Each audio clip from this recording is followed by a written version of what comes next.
Ang kwentong ito ay hango sa tunay na buhay. Nangyari ito taong 1940. Walang eksaktong lugar. Cagayan. Si Macario ay kilala sa kanilang lugar bilang albularyo at tagalilok ng putik upang gawing palamuti o kagamitan sa bahay. Ito ang nagsisilbing hanap buhay niya. Sa kabila ng kanyang edad na 60 anyos ay matiyaga niyang dinadala ang mga produkto sa kanilang bayan at nakakarga ang mga ito sa kangga ng kalabaw. May mga suki na rin siya na sinusuplayan ng mga ito.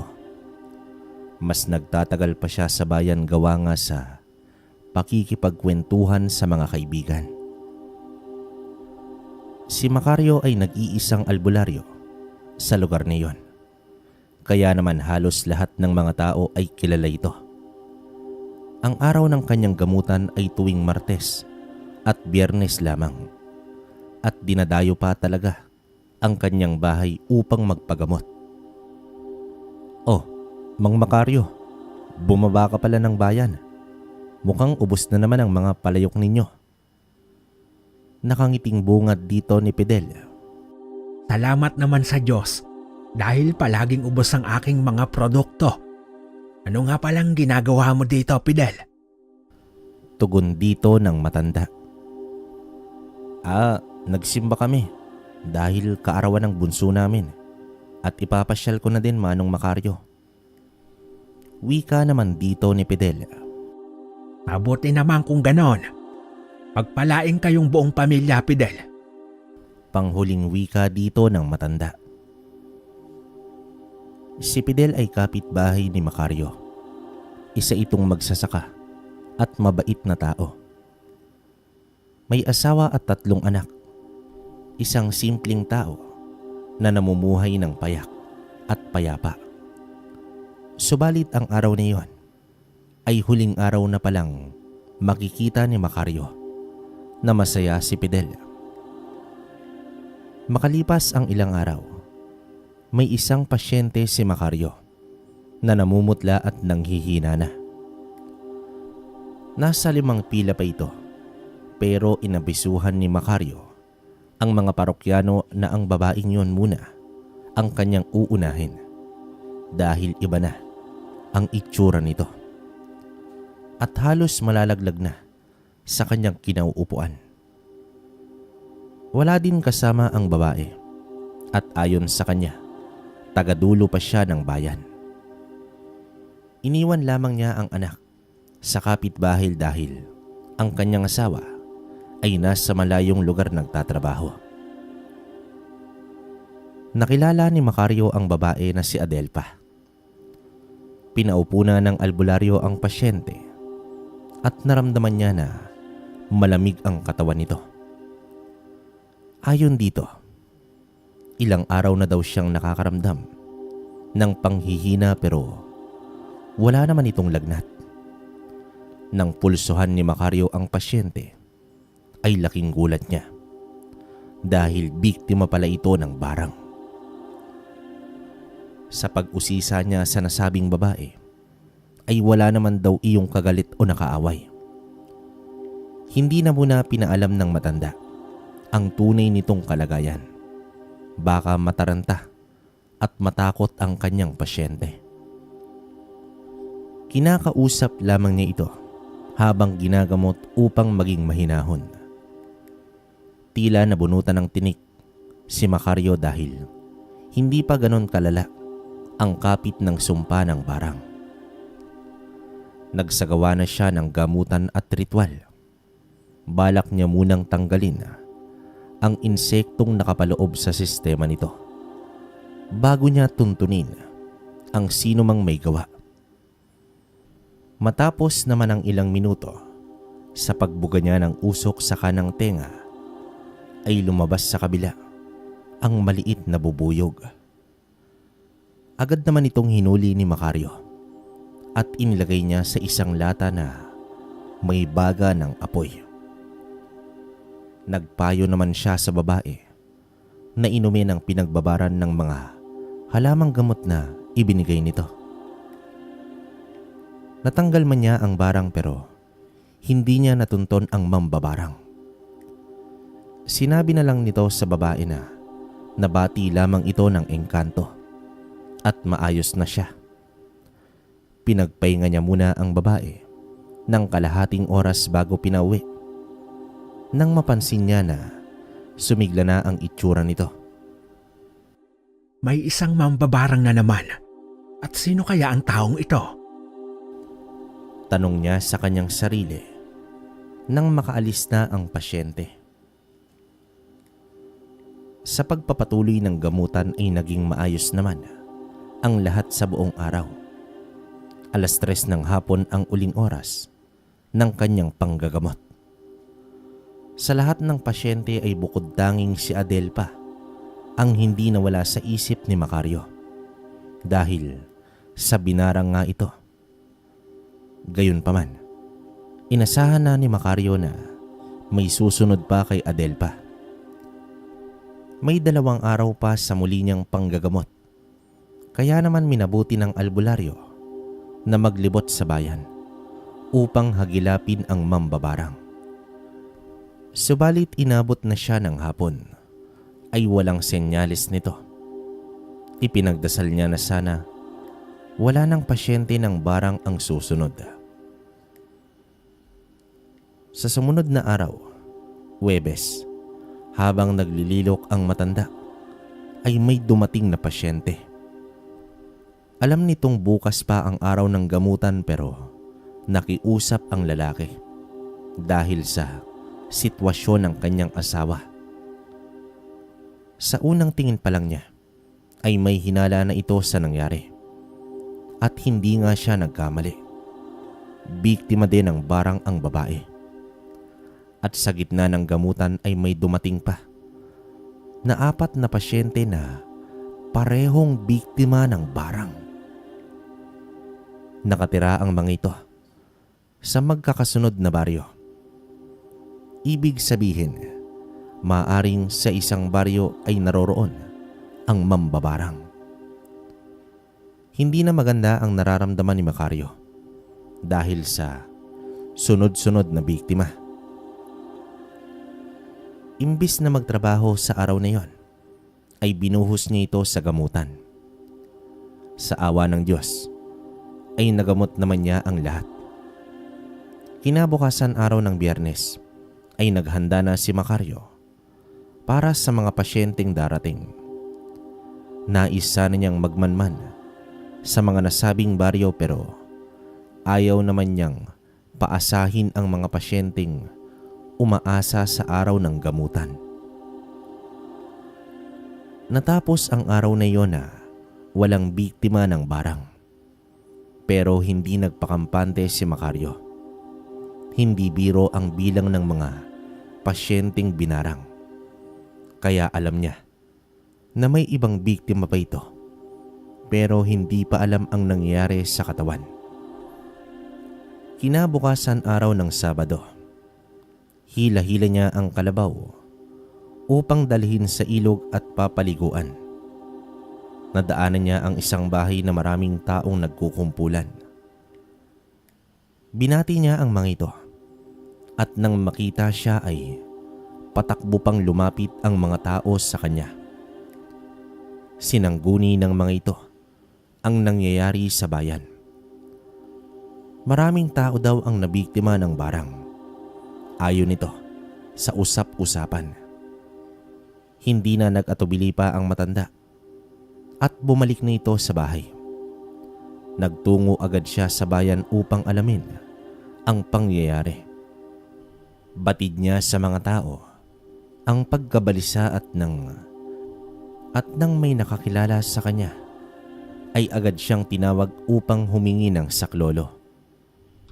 Dinala siya ng kakilalang lalaki sa isang baryo at hindi makapaniwala si Macario dahil halos lahat ng bahay ay may biktima ng barang.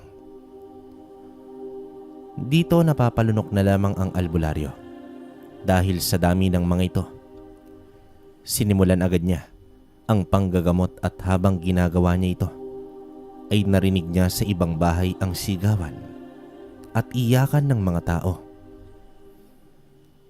Sa katunayan, may isang namatay pa dahil hindi na kinaya ang sumpa. Isang malaking hamon para sa nag-iisang albularyo ang gamutin lahat. Pero sadyang hindi ganoon kadali, lalo pa at karamihan sa mga ito ay purong malala na. Samantala, habang nasa ibang lugar si Macario, ay ang mismong baryo naman niya ang inatake ng salot. Isa na dito si Fidel. Tumatakbo naman ang lalaki at nagtungo ito sa bahay ni Macario. Ngunit nalaman niya na nasa ibang baryo ang matanda at ginamot din ang mga biktima ng barang. Sinapu ni Fidel ang kanyang ulo dahil hindi na nito alam ang gagawin. Ang asawa at mga anak niya ay sabay-sabay na nang hihina. Bukod dito ay may ibang kapitbahay pa na nag-iiyakan na rin dahil naman sa pangyayari. Halos mabaliw na si Fidel habang tinitingnan ng pamilya at wala siyang magawa. Diyos ko, ano bang nangyari? Bakit pinaparusahan ng pamilya ko ng ganito? Sana ako na lang. Pagsusumamo naman dito ni Fidel. Sinubukan ni Fidel na puntahan ang albularyo at doon niya nakita ang buong lugar na tila binalot na ng lagim. Natanaw niya ang albularyo sa isang bahay na may ginagamot at sa tingin niya hindi siya mabibigyan ng oras ng matanda sa dami pang biktima. Napasandal na lamang sa puno si Fidel at umiyak. Tila hindi siya nakita ng mga tao, gawa nga sa pagiging taranta ng mga ito. Nag-aagawan pa ang iba sa tuwing matatapos sa gamutan si Macario. Naglakad si Fidel pauwi na hindi kasama si Macario. Nakabagsak ang kanyang balikat at tulala. Hindi alam ang gagawin. Nang matanaw niya na ang kanilang bahay, ay agad naman siyang tumakbo at tumambad sa kanya ang pamilya niya na wala ng mga buhay. Napaupo na lamang sa may sahig si Fidel at bumuhos ang luha. Labis naman siyang humingi ng tawad sa kanyang mga mahal sa buhay dahil hindi niya ito natulungan. Samantala, inabot pa ng 2 araw si Macario sa baryong iyon bago niya nagamot ang lahat, pero 6 sa mga ito ang nasawi dahil hindi niya na ito nagamot pa. Umuwi na si Macario, nabitbit sa kanyang sarili ang pagkaawa at lungkot. Nang dumating siya sa kanyang baryo, ay laking gulat nito dahil may mga nakaburol na at ang lahat ay nasawi ng dahil sa barang. Hindi naman bababa sa 5 bahay ang may nakaburol. Sa pagdating niya sa kanyang tahanan, ay napakaraming tao ang nakabang at humihingi ng tulong. Gutom at pagod ngunit wala siyang magawa, kundi harapin at tulungan ang mga tao. Inabot na ng gabi.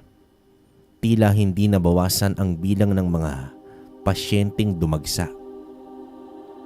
Matapos niyang gamutin ang isa, ay nagtungo naman siya sa may kusina at doon siya nagkubli at umiyak.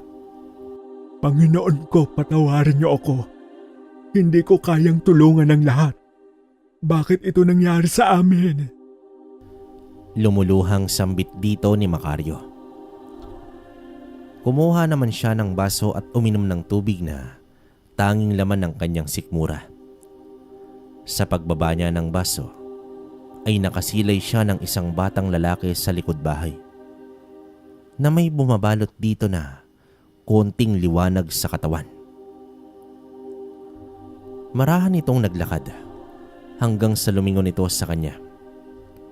Dama ni Macario ang positibo nitong aura. Kaya naman kahit hindi niya alam kung anong nilalang ito ay naglakas loob na siyang lumapit at humingi ng tulong dito. Sandali. Alam kong hindi ka ordinaryong tao. Kung sino ka man, nakikiusap ako na tulungan mo ang mga tao. Kahit anong kapalit ay gagawin ko. Kahit ang sarili ko pang buhay. Maawa ka sa mga tao. Nagliliwanag na nilalang. Maawa ka sa kanila. Pagsusumamo ni Macario at nakaluhod pa ito sa lupa. Nagwika naman dito ang bata. Sinabihan si Macario na tumayo at huwag umiyak. Agad namang tumayo si Macario at kumuha ng ilang gamit. Doon na siya dumaan sa likod bahay upang hindi siya makita ng mga tao. Kumapit si Macario sa hindi niya tiyak na pag-asa. Buo ang kanyang loob na wakasan ang buhay ng mambabarang. Hindi niya na naramdaman ang pagod at gutom dahil sa labis na hangarin na magapi ang salot. Tinahak ng albularyo ang daan sa kanluran hanggang sa nakarating siya sa isang bangin. Doon niya natanaw ang dulong bahagi ng bayan. Naalala niya si Adelpa na pinakaunang biktima ng barang. Nagpatuloy naman si Macario at naghanap ng mas maayos na daan. Sa kabila ng kanyang edad, pagod at gutom ay nagpakatatag si Macario. Ilang oras pa ang nakalipas ay narating niya na ang dulo ng bayan. Wala na siyang makitang bahay hanggang sa natanaw niya ang maliit na kubo na nasa gilid ng palayan. Laking gulat niya dahil tumapat ito sa bituin na sinasabi ng batang nagliliwanag. Napakabigat din sa pakiramdam ni Macario ang kubong iyon. Sa tagal niya na bilang albularyo ay maraming beses na siyang nagpabagsak ng mambabarang. Pero kakaiba ang kalagayan ngayon dahil hindi ka panipaniwala ang dami at sabay-sabay na biniktima nito. Nang papalapit na si Macario sa kubo, ay naramdaman niya ang mga palipad hangin ng mambabarang. Sa ganitong paraan pala, pinapakita ang salot at wala itong pinipili kung sino man ang tatamaan. Napakahayop ng isang to. Ano bang ginawa ng mga tao sa kanya at pinapaslang niya? Sambit naman ni Macario sa kanyang sarili. Gawa na rin sa desperado na si Macario na tapusin ang problemang ito, ay wala na sa kanyang hinuwa ang kausapin at alamin pa ang dahilan kung bakit ito ginagawa ng mambabarang. Bukas pa ang bintana ng bahay at alam ni Macario na nasa loob ang kalaban at nagsasagawa ito ng ritual. Buong tapang siyang tumakbo papalapit sa bahay at hinagis niya ang dalang lampara papasok sa bintana. Nakarinig siya ng hiyaw ng isang matandang babae. Marahil ito sa labis na gulat. Kasunod nito ay nilagyan niya ng mga luyang itim ang palibot ng bahay at nang sumilip ang matandang babae sa bintanang iyon ay agad niya itong tinigalpo. Dahilan upang matumbay ito sa may sahig na unti-unti nang lumalaki ang apoy. Dahil sa mga luyang itim at sa mga usal ni Macario ay tila nakulong ang mambabarang sa sarili nitong tahanan. Kung gaano kalakas ang espiritual na kapangyarihan ng mambabarang ay napakahina naman ito sa larangan ng pisikal. At iyon ang ginawa ni Macario. Nagliyab na ang buong bahay habang sumisigaw naman ang matanda sa loob. Iyan ang nararapat sa'yo. Buhay ka pa lang ay sinusunog ka na sa impyerno. Wika dito ni Macario. Nang mapansin niya ang naglili parang insekto, ay kumuha siya ng patpat at pinagpapalo niya ang mga ito, kasabay ng mga iilang tigalpo. Nang mabuksan ng matanda ang pinto, ay natigilan nito dahil sa mga luyang itim na mismong nasa entrada ng bahay. Gamit naman ang patpat ay pinagpapalo ni Macario ang mambabarang upang hindi ito makalabas ng bahay. Hindi na rin makapagsagawa pa ng orasyon ang matandang babae dahil sa labis na init at nagbabadyang apoy mula sa kanyang likuran. Nanlilisik ang mga mata nito habang nag-aagawan sila ni Macario sa patpat.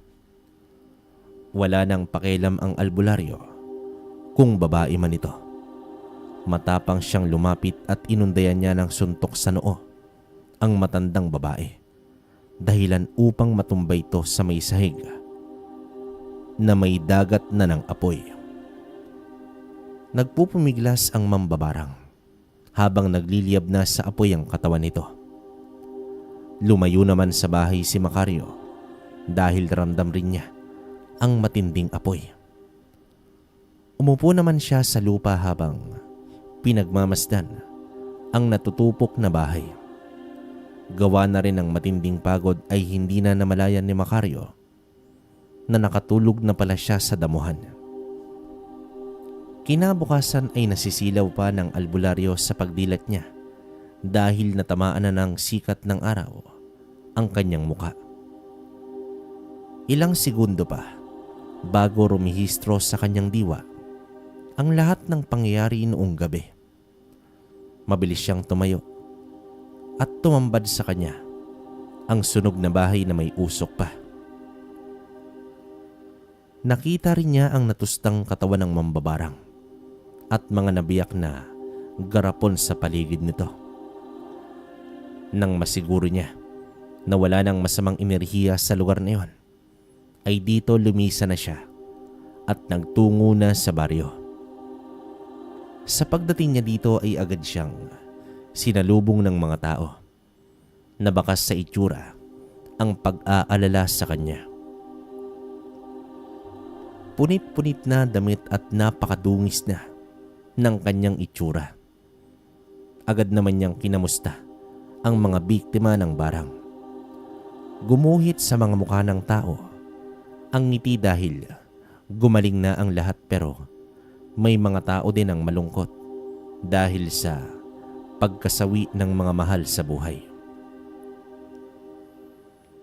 Alam ni Macario na hindi siya ang gumamot sa mga ito. Ayon sa mga tao, noong gabi na nagkumpulan ang mga biktima sa kanyang bahay, ay may isang bata daw na lumapit sa mga ito at nanalangin sa kanilang harapan. Hanggang sa may mga nagsilabasang insekto sa katawan ng mga ito at unti-unting napawi ang kanilang mga nararamdaman. Alam na ni Macario na gawa ito ng batang nagliliwanag. Bumalik naman siya sa kanyang bahay at agad itong nagtungo sa likod. Umaasa itong makitang muli ang misteryosong bata. Makalipas ang ilang araw, humupa na ang kaguluhan at salot sa buong lugar. Hanggang sa may bumisita kay Macario. Oh, Fidel, ikaw pala.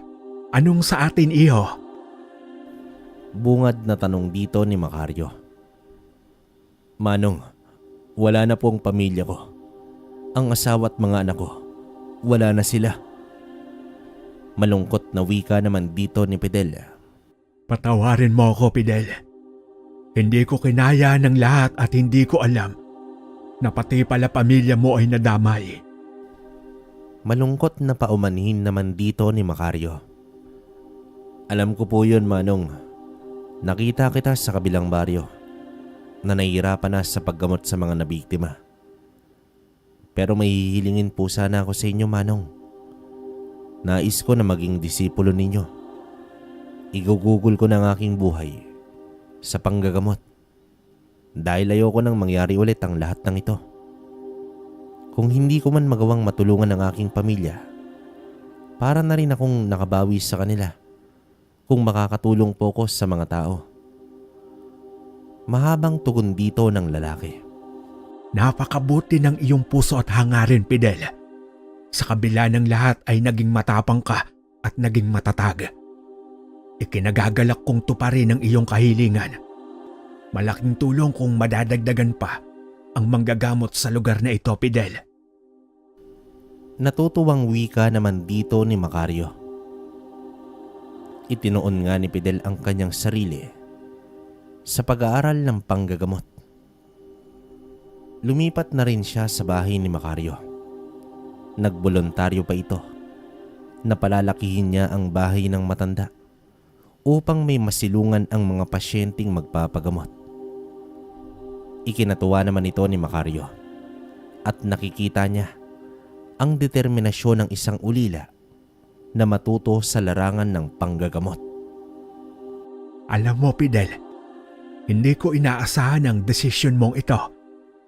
Sa loob ng 1 buwan na pag-oobserba ko sa iyo, ay nakikita ko na magiging magaling kang albularyo pagdating ng panahon. Kung tutuusin, maaari ka namang lumayo sa lugar na ito at kalimutan ang lahat ng masasamang nangyari sa iyo. Pero heto ka ngayon, kasama ko upang labanan ang likha ng mga masasamang nilalang. Maraming salamat po, Manong, dahil tinanggap ninyo ako. Ito na ang bagong landas na tatahakin ko at magsilbi sa mga tao.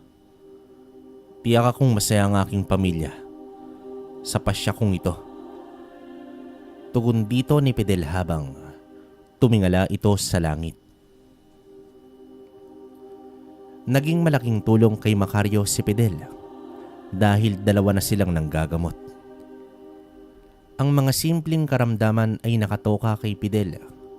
Pati ang paglililok ay inaral na rin niya. Ngunit hindi naman niya iniwan ang palayan. Dumating ang araw ng gapasan. Kalimitan ay umaarkila ng 5 katao si Fidel dahil maliit lang naman ang kanyang palayan. Kahit si Fidel mismo ay gumagapas din. At sa gitna ng kanilang ginagawa ay may napansin na 2 katao si Fidel. Nakatayo ang mga ito sa kabilang palayan. Inisip na lamang niya na baka kakilala ito ng may-ari na si Mang Tonyo. Nakatanaw lang naman ang mga ito at di naglaon ay umalis na rin. Sa pag-uwi niya, kinahapunan ay nakasalubong ni Fidel itong si Mang Tonyo.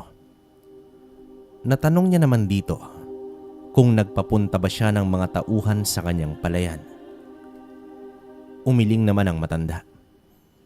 Baka mga dayo lamang ang mga yon, wika ni Fidel sa matanda. Gayunpaman, halos magkasunod lang na dumating sa bahay sina Fidel at Macario. Hila-hila nito ang kalabaw na may malaking ngiti. Mukhang ubos na naman ang mga gawa ninyo, Manong. Bungad naman dito ni Fidel. Gawa natin, Fidel. Halos dumoble nga, di ba? Kaya heto ang parte mo sa kinita ng mga gawa natin. Tugon dito ng matanda, sabay abot ng salapi. Naku, Manong, itago niyo na lang po yan. May kinikita naman ako sa may palayan. Bukas nga matatapos ng paggagapas. Makakakain din tayo ng bigas na bagong ani. Masayang wika naman dito ni Fidel. O sige, bahala ka. Ibibili ko na lang ito ng mga kailangan pa natin sa bahay. Tugon dito ng matanda, sabay hila sa kalabaw, sa may likod bahay. Muling napatingin si Macario sa lugar kung saan niya nakita ang batang nagliliwanag. Nais kasing makita ni Macario muli ang nilalang upang pasalamatan at alamin kung anong uri ito ng nilalang. pero malakas ang hinala niya na isa itong uri ng engkanto. Ngunit wangis tao naman ang itsura. Matapos ang kanilang hapunan ay nakita ni Macario na nagdadasal si Fidel sa kwarto at nag-aral pa ito ng kaalaman sa panggagamot. Nagtungo ng balkonahe ang matanda at masayang dinama ang kapayapaan ng buong paligid.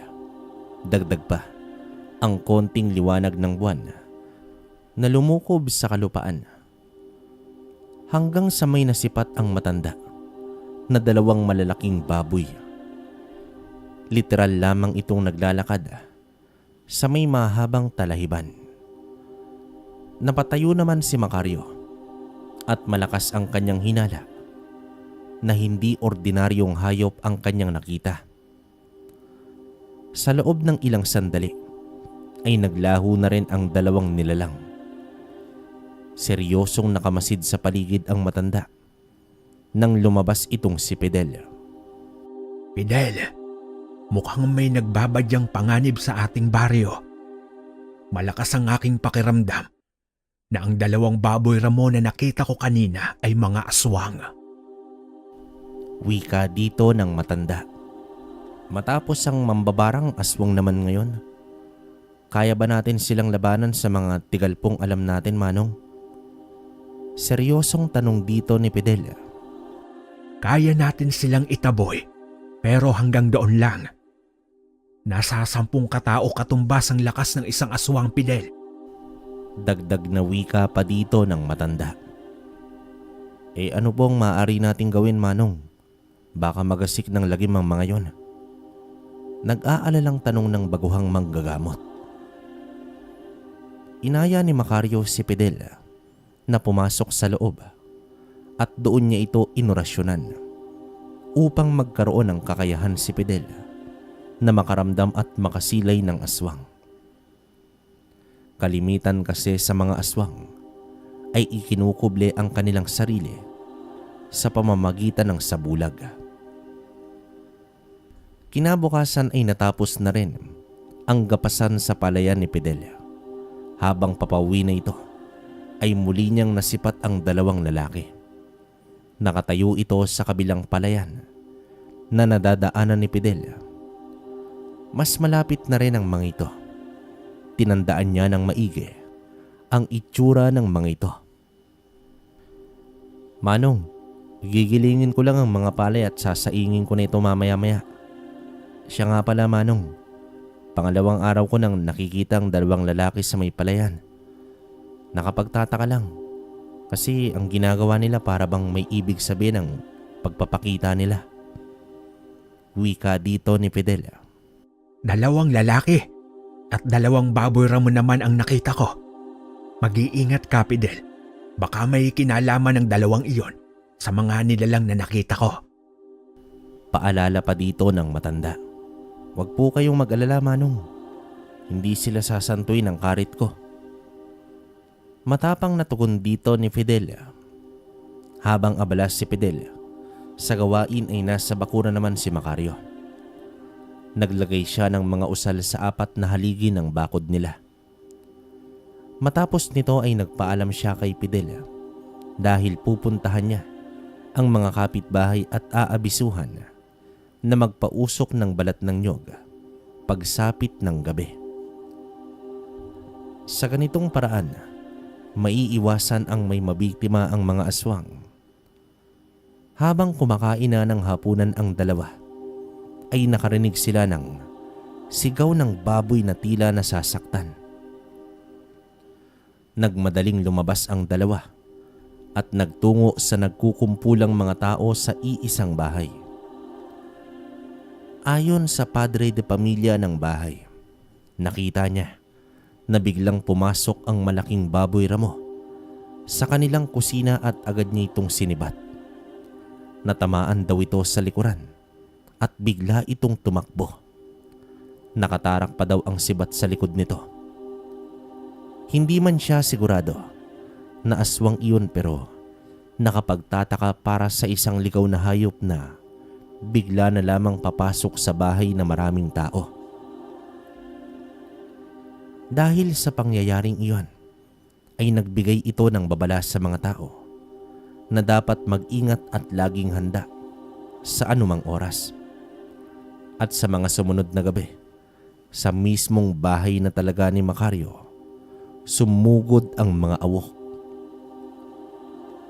Nang magligpit ng pinagkainan si Fidel, ay nasipat niya sa may likod bahay ang nakatayong napakalaking baboy ramo. Kumikislap ang mapupulang mga mata nito sa dilim. Tinawag niya si Macario at pinaalam na may awok sa likod. Agad namang naalarma ang matanda. Lumabas na si Fidel sa may kusina at tinigal po ang nilalang. Pero hindi man lang ito halos gumalaw nang tumama ang tigal po ni Fidel. Umatras siya at kinuha ang karit sa loob ng bahay. Ilang saglit pa ay narinig na nila ang pagkawasak ng bakod sa may likuran. Nagpausok ng tuyong makabuhay si Macario at bigla itong nag-orasyon. Ang magagawa nito ay protektahan ang bahay upang hindi makapasok ang nilalang. Kinuha naman ni Fidel ang mahabang sibat na yari sa bagakay.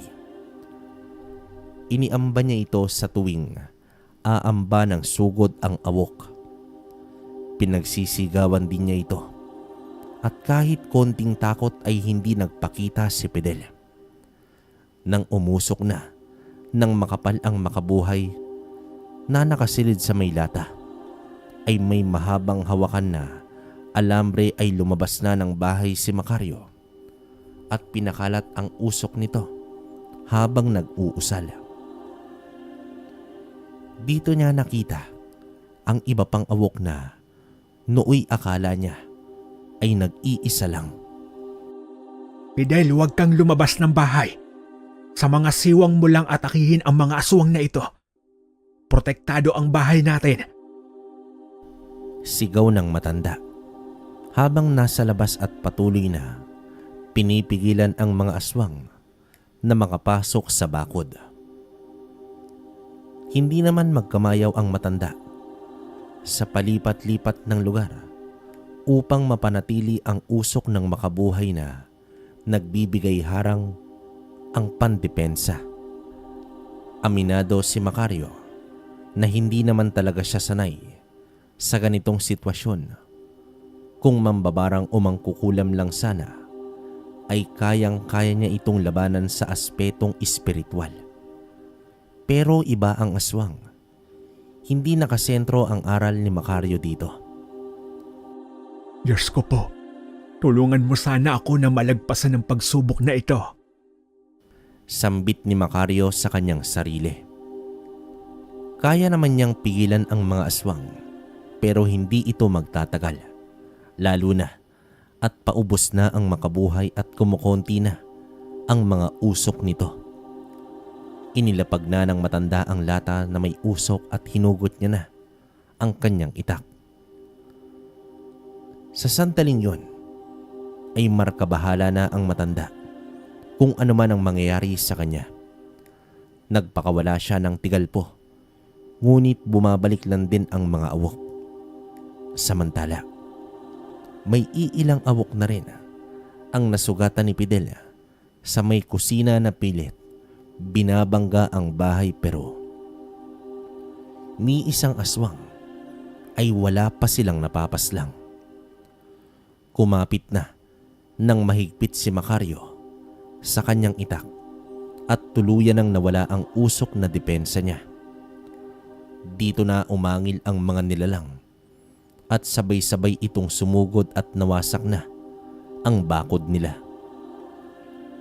Sa iilang metrong pagitan ay biglang pumagitna ang isang nilalang na nagliliwanag. May dala itong espada at sa bawat pagwasiwas nito ay nahati agad ang katawan ng awok. Isa itong nilalang na maputi ang balat, dilaw ang buhok na mahaba at kakaiba ang hugis ng tenga na parang dahon. Matangos ang ilong nito at kulay asul ang mga mata. May kapansin-pansin din itong palamuti sa kaliwang kamay na kulay ginto. Ang nilalang na iyon ay walang iba kundi ang batang nagliliwanag. Ang kasuotan nito ay ibang-iba sa normal na nakikita ni Macario. Mahaba at kulay puti na may disenyong berde at ginto. Nakangiti pa ang bata na tila naglalaro lamang habang nakikipaglaban sa mga awok. Sa iilang awok na natira, kasama ang pinakamalaki, ay umatras na ang mga ito at naglaho na ng tuluyan sa dilim. Ikaw nga ang batang iyon. Anong uri ka bang nilalang? Maraming salamat sa pagtulong mo sa amin. Namamanghang wika naman dito ni Macario. Humarap kay Macario ang bata na mas matangkad pa kesa sa kanya, pero halata sa itsura nito, nakabataan pa. Ngumiti naman ang nilalang na iyon at bahagyang yumuko kay Macario. Tawagin niyo na lang po akong Amid, isang prinsipe ng mga engkanto. Ikinagagalak po kitang makilala, Manong Macario. Pagpapakilala naman dito ni Amid.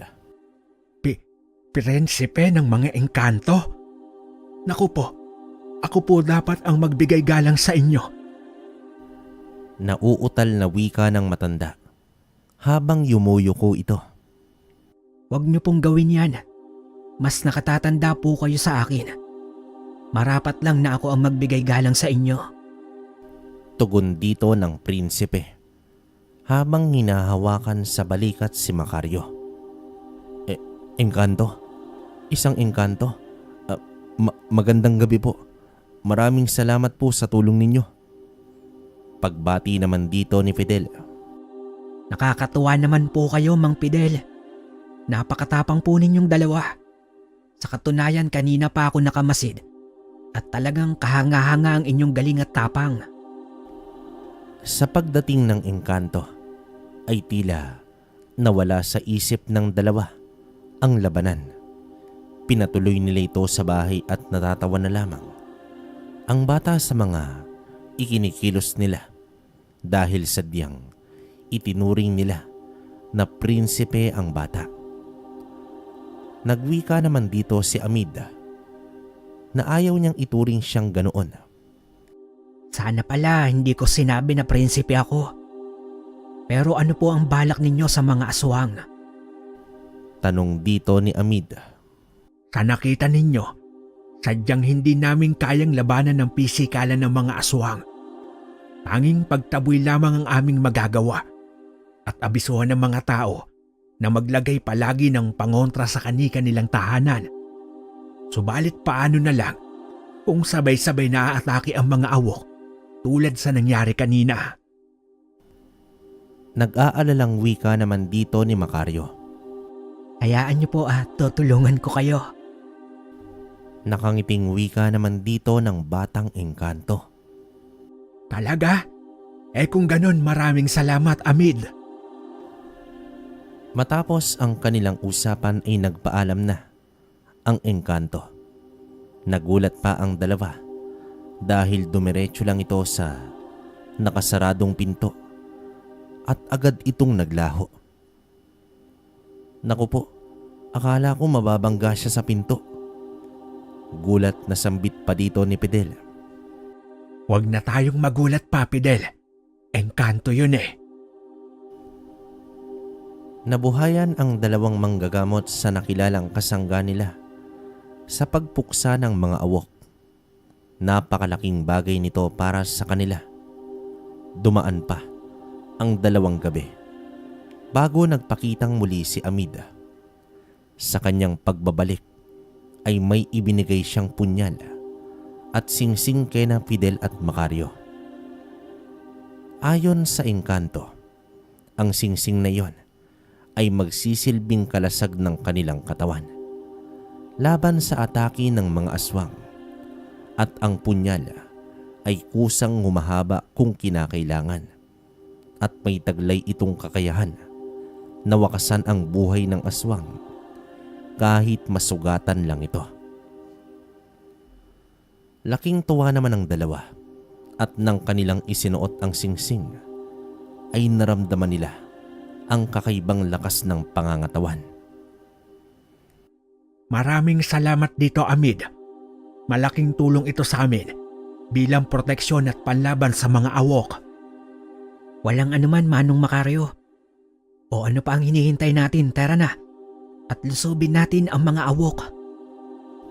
Wika ng batang engkanto habang nakataas pa ang isang kamay. Nababatid pa rin talaga ang pagiging bata ng nilalang ayon sa mga kilos at pananalita nito.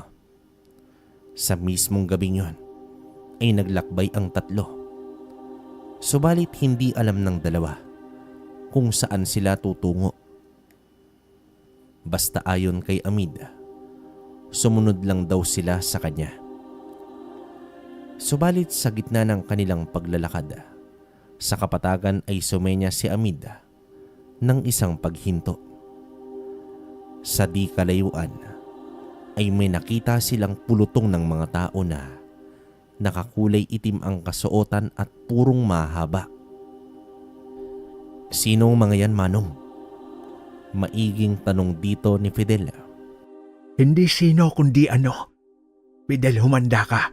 Mga engkanto ang mga yan. Nangangambang tugon dito ni Makaryo. Tama kayo, Manong Makaryo. Pulutong yan ni Berauka ang hari ng mga dalakit nun. Seryosong wika naman dito ni Amid. Diyos ko, ang mga dalakit nun. Bakit sila nandito? Madiing tanong dito ni Makaryo. Dahil po sa akin, Manong. Pero paano nila nalaman na nasa mundo ako ng mga tao?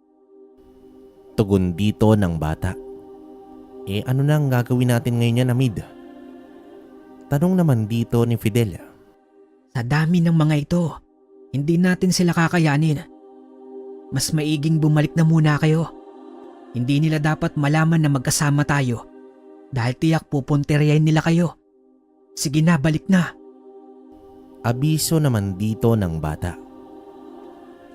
Mabilis naman na umalis ang dalawa at bumalik na ng bahay. Bakas naman sa itsura ni Makaryo ang takot dahil walang ibang matatalo sa labanan ng mga engkanto sa lupa kundi ang mga inosenteng tao. Ang mga dalakit nun ay masasamang engkanto. Hindi biro na dadalhin nila sa digmaan sa mundo ng mga tao. Gayunpaman, naging maingat ang dalawa sa paglipas pa ng mga araw. Subalit sadyang walang dulot na maganda ang paglutang ng mga dalakit nun sa mundong ibabaw. Muling nagkaroon ng salot sa baryo. May mga tao na hindi na nagigising mula sa pagkakatulog. Walang sakit, sadyang nawawalan na lamang ng buhay at ang masama pa, ang bangkay nito ay napakabilis maagnas. Wala pang isang araw ay mapapansin mo na ang pagkaagnas ng katawan nito. Kaya naman agad na lamang itong inililibing ng mga tao. Kumalat naman ang takot sa buong baryo at hindi na naging normal ang takbo ng kanilang buhay sa loob lang ng ilang araw. Nagdulot ito ng matinding takot dahil hindi bababa sa 5 katao bawat araw ang namamatay. Sa muling pagpapakita ni Amid ay malungkot ang itsura nito. Ayon sa kanya, kinukuha ni Berauka ang kaluluwa ng mga tao upang maging mas malakas niya. Inako niya ang kasalanan dahil sa kanyang pagtapak sa lupa ng mga tao ay nasundan siya ni Berauka. Sa gabing yun ay hindi na nagtagal pa si Amid at nagwika ito na lalabanan niya na si Berauka. Subalit may babala pa si Amid. Inalipin ng mga dalakit nun ang mga awok upang tumulong sa kanila sa paghahasik ng lagim Tumugon naman si Macario kung papaano nila lalabanan ang mga itim na engkanto at mga awok kung tatlo lamang sila. Inaya ni Amid ang dalawa sa labas ng bahay at doon tumambad sa kanila ang mga kawal na engkanto. Dahil dito ay naibsa ng pangamba ng mga manggagamot. Sa kapatagan kung saan nila nakita ang mga dalakit nun, ay doon nagtagpo ang magkabilang panig. Mga manong, hanggat maaari ay iwasan ninyo ang mga dalakit nun. Labanan ninyo ang mga awok at kami na ang bahala sa mga itim na nilalang. Abiso naman dito ni Amid.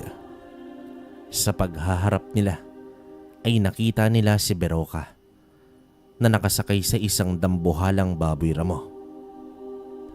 Ang pagiging lagalag mo, Amid, ang maghahatid sa iyo sa kapamakan.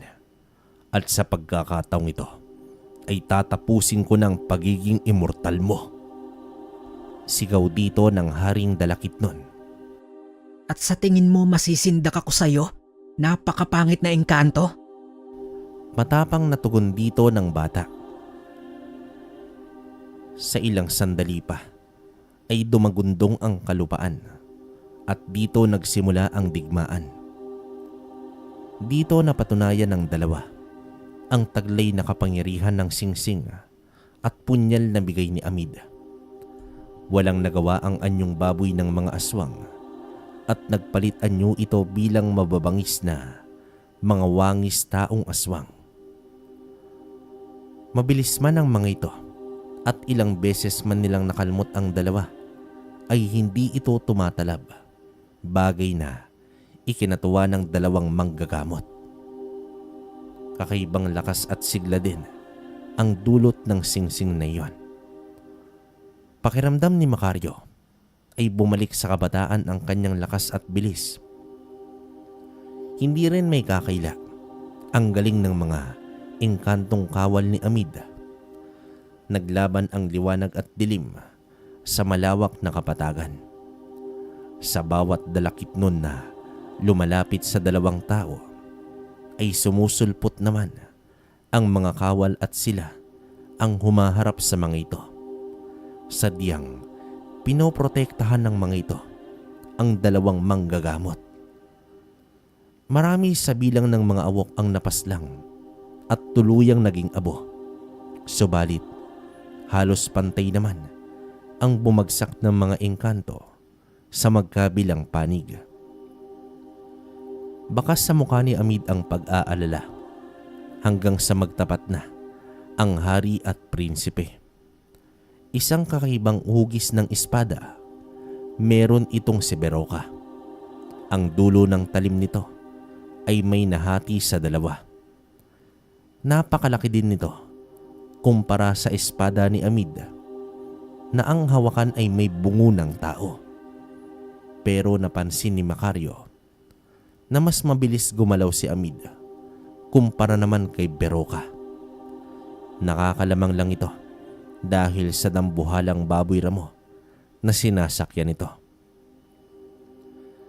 Naghanap ng paraan si Macario upang makaatake siya sa dambuhalang nilalang. Matapang siyang lumapit at nagpakawala ng tigalpo. Tito umatungal ang nilalang at halos mahulog si Beroka. "Pakailamerong tao, humanda ka sa akin." Galit na sigaw dito ni Beroka. Kumumpas ang kamay nito sa hangin at nagpakawala ng itim na ilaw at pinunteriya si Macario, subalit sinalag ito ni Amid ng kanyang espada. Manong, doon kayo sa malayo. Huwag kang lumapit kay Beroka. Madiing wika dito ni Amid. Agad naman na tumakbo palayo si Macario at muling hinarap ang iba pang awok. Sa sandaling yon ay bumulusok pa itaas si Amid at nagpakawala ito ng matinding liwanag, bagay na ikinasilaw ng mga dalakit nun. Sa mga sandaling yon ay mabilis na umatake ang mga kawal at halos maubos na ang pulutong ni Beroka. Nang dahil sa pagkonti ng mga kalaban, ay dito napilitang umatras si Berocca. Tandaan mo ito, Amid. Hindi pa ako tapos. Babalikan kita. Umaalingaw-ngaw na sigaw ni Berocca hanggang sa lumusot ito sa binuo nitong lagusan. Napawi ang digmaan at natahimik ang paligid. Umatras man si Berocca pero labis ang pagkalungkot ni Amid dahil sa mga nasawing kawal nito. Amid, ikinalulungkot ko ang nangyari sa mga kasamahan mo. Malungkot na wika dito ni Macario. Ikinalulungkot ko din po ang nangyari sa mga inosenteng tao, Manong. Kasalanan ko po ito. Nais ko lang naman na tumulong sa inyo, pero nagkamali yata ako. Tugon dito ng bata. Hindi masama ang pagtulong mo sa mga nangangailangan, Amid. Sambit naman dito ng albularyo. Hanggang sa may nabuong liwanag na umiikot at may lumabas na dalawang nilalang. Agad namang yumuko ang mga kawal at kahit si Amid. Ang dalawang engkantong yon ay ang mga magulang pala ni Amid. Galit na galit ang mga itsura nito. Ayon sa reyna ng mga engkanto, dahil sa katigasan ng ulo ni Amid, ay nagkagulo-gulo na ang lahat.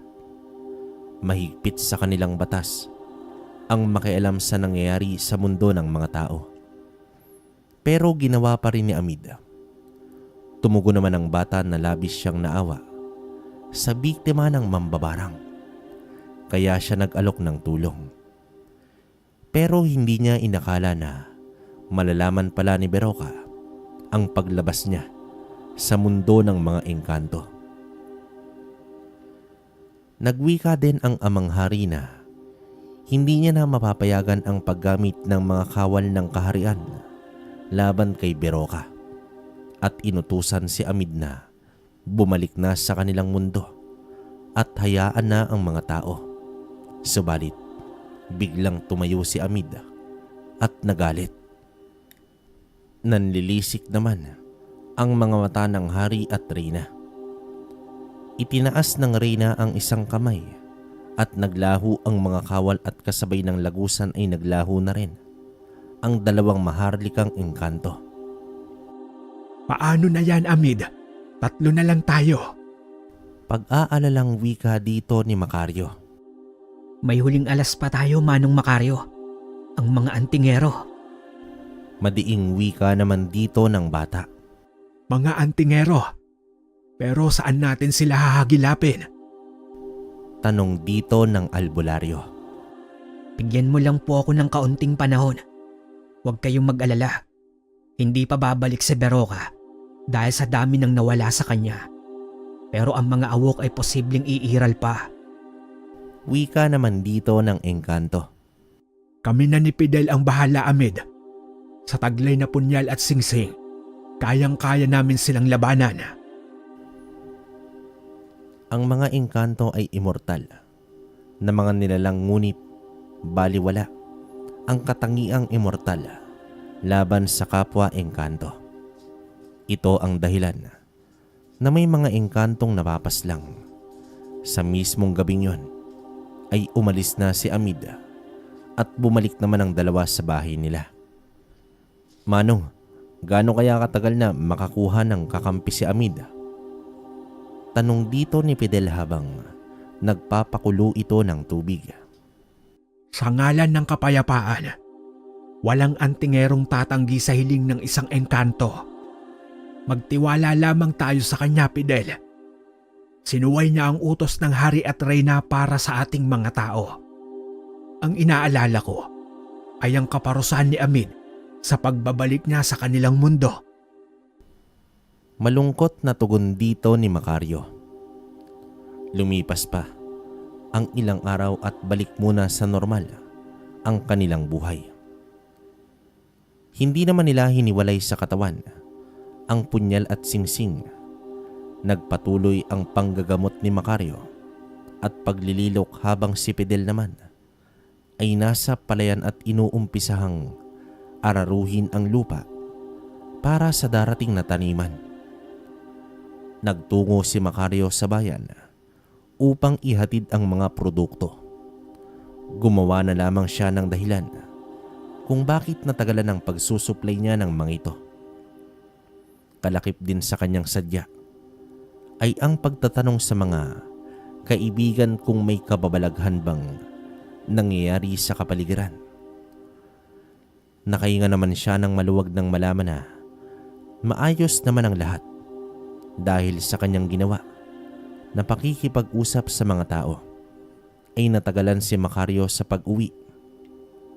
Umagaw na ang dilim sa liwanag habang papauwi pa lamang ito.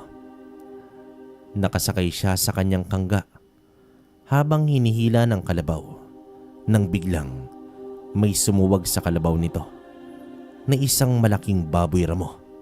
Gumanti rin ang kalabaw at mabilis namang tinigal po ni Macario ang aswang. May liwanag pa pero umaatake ka na. Humanda kang demonyo ka. Sige, sugod! Matapang na paghahamon dito ni Macario. Umangil ang aswang at sumugod sa matanda.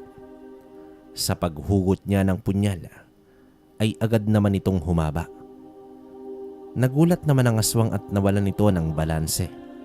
Sa paghampas ni Macario ng sandata ay tumama ito mismo sa ulo ng nilalang, dahilan upang mahati ito at naagnas sa ilang segundo lamang.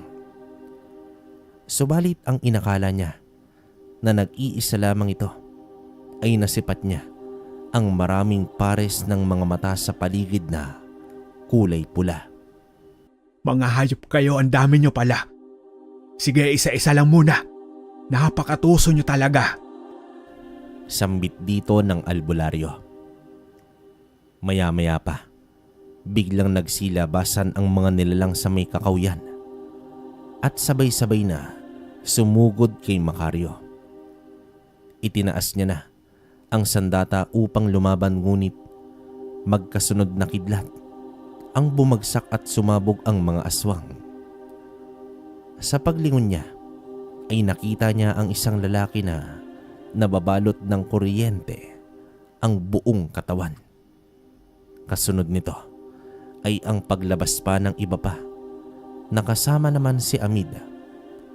Napangisi na lamang si Macario dahil ito na ang sinasabi ni Amid na mga antingero. Isa-isang nagpakilala sa matanda ang 12 antingero na kasama ni Amid. Taglay ng mga ito ang mutyang pandigma. Napabuntong hininga ng malakas si Macario at napaupo na lamang ito sa may kangga. Samantala, nasipat naman ni Fidel ang mga taong patungo sa kanilang bahay. At kasama sina Macario at Amid, nahulaan agad ni Fidel na mga antingero ang mga ito. Gawa na rin sa mga itsura ng mga ito. Animoy batak na batak ang katawan sa labanan. May mga ilan sa mga ito na napakaseryoso. Pinatuloy niya sa bahay ang mga ito at tila lumiit ang bahay sa dami ng bisita. Pagpasensyaan nyo ng bahay namin. Pinalaki ko na pero pandalawang tao pa rin eh. Pero huwag kayong maya. Isipin nyo na bahay nyo rin ito, mga kaibigang antingero. Wika naman dito ni Fidel. Fidel, mukhang kailangan natin ng maraming pagkain. Takbuhin mo na ang palengke at bumili ka ng maraming ulam. Sandali lang po, Mang Fidel. Kunin mo na sa kusina ang mga pagkain at ihanda mo na sa mesa. Nakangiting sambit naman dito ni Amid. Bahagyang natigilan si Fidel at napatitig ito kay Amid. Sumagi naman sa isip niya na isa palang engkanto si Amid at kaya nitong gumawa ng mahika. Tumambad kay Fidel ang napakaraming pagkain sa mesa na naroroon sa may kusina. Isa-isa niya itong inilabas at nilantakan naman ito ng mga antingero. Samantala, habang abala ang lahat sa pagkain, ay nag-usap naman sina Macario at Amid sa bakuran. Amid, handa na ba tayo sa labanan? Bungad na tanong dito ni Macario. Kung inaalala po ninyo ang mga kasama natin, handa silang ibuwis ang kanilang mga buhay para sa laban na ito. Ngunit gagawin ko hanggang sa sukdulan ng aking kapangyarihan na maprotektahan ko po kayo. Tugon dito ng batang engkanto. Teka nga, pangil ng kalabaw ba yung nasa kwintas mo? Maiging tanong naman dito ng albularyo. Ito po ba? Alaala to sa akin ng isang antingero na minsan ay naging kasangga ko at naging kaibigan. 50 taon na ang nakalipas sa mundo ninyo. Tugon dito ni Amid. 50 taon ba ika mo? Gulat na tanong naman dito ni Macario. Sa mundo namin, 50 araw lamang iyon. Kaya ganun na lang ang galit ng aking mga magulang dahil bago pa sa kanila ang pangyayari. Sa katunayan, Manong Macario, mas gusto ko ang mundo ninyo. Ibang-iba sa kinagisnan ko na puro ginto at marmol. Kung ako ang papipiliin, dito ko gustong manirahan. Subalit may posisyon ako na dapat gampanan bilang tagapagmana ng trono ng hari. Kaya paminsan-minsan ay pumupuslit ako upang masilayan ang kagandahan ng inyong mundo. Tugon dito ng bata. Ang pagsasama ni Amid at ng antingero sa laban ay naging dahilan upang mapaslang ang antingero. Ibinigay nito ang mutya ng kalabaw sa engkanto bilang tanda ng kanilang pagkakaibigan bago ito nalagutan ng hininga. Silang dalawa lamang ang humarap sa angkan ng mga bangkilan. Nagwagiman sila sa laban pero kapalit naman ito ang buhay ng antingero. Samantala, sa gitna ng kanilang pag-uusap ay may nabuong paikot na liwanag at isa-isang lumabas ang mga kawal na engkanto. Eksaktong 50 ang bilang ng mga ito. Mabilis itong nakilera at ayon sa pinunong kawal ay ipinadala sila ng mahal na reyna upang tulungan si Amid sa laban kay Beroka. Labis naman itong ikinatuwa ng prinsipe. Matapos nito ay bumulusok pa itaas si Amid at nagbigay ito ng senyales kay Beroka para sa isang digmaan. Ilang minuto din na nasa ere ang engkanto, nakapantay na ang ulap. Kasunod nito ay ang pag-angil ng mga aswang. Hudyat na natanggap na ni Beroka ang mensahe ng prinsipeng engkanto. Sa pagbaba ni Amid ay nagkaroon sila ng madali ang pagpupulong. Bago naman maghating gabi ay naglakad na sila patungo sa kapatagan. Nauna sa hanay ang mga engkanto habang nakakubli naman sina Fidel at Macario kasama ang mga antingero. Ilang saglit pa ay may nabuo ng paikot na itim na liwanag at lumabas ang mga dalakit nun na nagsisigawan pa. Halos doble ang bilang nila kumpara sa kawal ni Amid. Dagdag pa ang hindi mabilang ng mga awok. Talagang sinuway mo na ang batas ng mga engkanto, pangit na hari. Dinala mo na ang mga aswang sa mundo natin. Madiing wika naman dito ni Amid. Huwag kang mag-alala, Amid. Hihimukin ko pa ang iba pang lahi ng mga aswang sa mundong ito at wawasaki namin ang kaharian ninyo. Nakangising wika naman dito ni Beroka. Yun ay kung matatalo mo kami. Matapang na tugon dito ng bata. Kahit kailan ka talaga, Amid. Peste ka sa buhay naming mga dalakit nun. Gigil na sambulat dito ni Beroka. Pumorma na ng pag-atake ang mga itim na engkanto at ang mga aswang. Sa hudyat ni Beroka ay lumusob na ang mga kampon. Nanatiling nakatayo naman ang mga kawal ni Amid hanggang sa umulan ng napakaraming kidlat at tumama ito sa panig ni Beroka. Laking gulat naman ng pinuno ng mga dalakit nun sa hindi inaasahang atake. Nakita niya ang 4 na antingerong may tangan ng mutya ng kidlat na nakalutang sa ere. Dahil dito ay nagpakawala ng mahika si Beroka patungo sa 4 na antingero. Sabay naman nilang sinalag ang atake ng engkantong itim. At dito nag-umpisa ang digmaan sa malawak na kapatagan. Habang ang mga tao na nasa kabahayan sa malayo ay isang dilubyo ang kanilang nakikita. Isang bagyo. Para sa paningin ng mga ordinaryong tao ang nangyayari sa paligid. Nagsalpukan na ang magkabilang panig. Dumagdag pa sa gulat ni Beroka ang iba pang antingero na walang takot na kinalaban ang mga dalakit nun. Mata sa mata, ngipin sa ngipin ang labanan. 4 na mutya ng kidlat, 4 na mutya ng ipo-ipo, 2 mutya ng krus sa batis at 2 mutya ng bato-omo. Ang lahat ng iyon ay purong mutya ng pandigma. Natangan ng mga antingerong dalubhasa.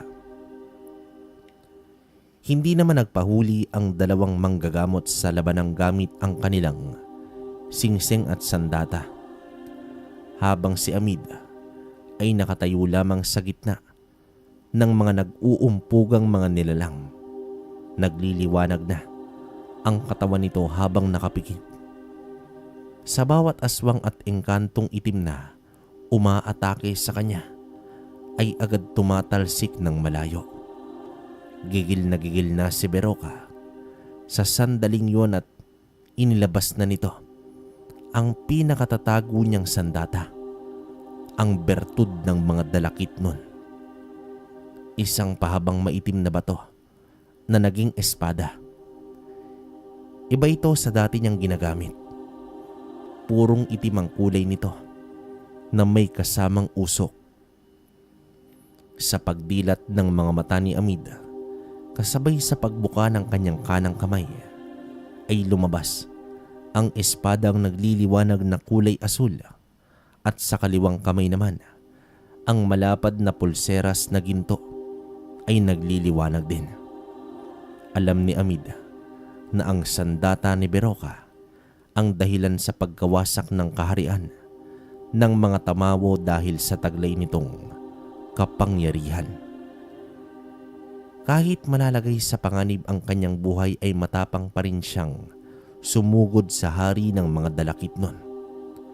Prinsipe laban sa hari. Nagsalpukan ang kanilang mga espada at sa bawat pagtama nito sa sandata ni Amid ay nayayanig ang kanyang katawan. Isang pagpapatiwakal ang ginagawa mo, Amid. Nababagsak ko ang kaharian ng mga tamawo nang dahil dito. Ikaw pa kaya na isang bata lang? Humahalakak na wika naman dito ni Beroka.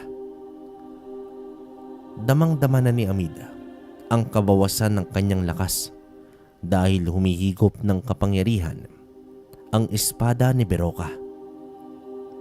Sa pagbagsak ni Amid sa lupa, ay agad humarang ang mga kawal, ngunit sa isang hampas ni Beroka sa kanyang espada ay tuluyang nabura ang mga kawal.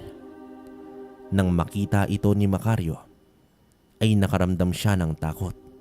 Ngunit hindi nagpatinag si Amid at muli siyang tumayo. Pumapaikot siya habang inaatake si Beroka. Ngunit sadyang mas makapangyarihan ang espada nito at tuluyan ang nanghihina ang prinsipe. Ang asul na liwanag sa kanyang espada ay unti-unti nang humihina habang napatikluhod si Amid ay tumingala siya sa langit at itinaas ang kaliwang kamay. Gumuhit ang liwanag sa kanyang gintong pulseras at tumama naman ito sa kalangitan. Lumikha ito ng matinding liwanag na nagpasilaw sa mga engkantong itim, maging sa mga aswang. Ngunit tila wala itong epekto kay Beroka at itinakip lang ang malapad na espada sa liwanag. Nang makita ng pinuno ang labis na panghihina ni Amida, ay umatake ito at mabilis na inundayan ng hampas si Amida. Hinawakan ng prinsipe ang mutya na nasa kanyang dibdib at hinablot. Ginawa niya itong pansalag sa pag-atake ni Beroka. Tumama ang espada sa mutya at nagkaroon ng malakas na pagsabog. Parehong tumalsik ang dalawang engkanto, subalit hindi na nakatayo si Amida.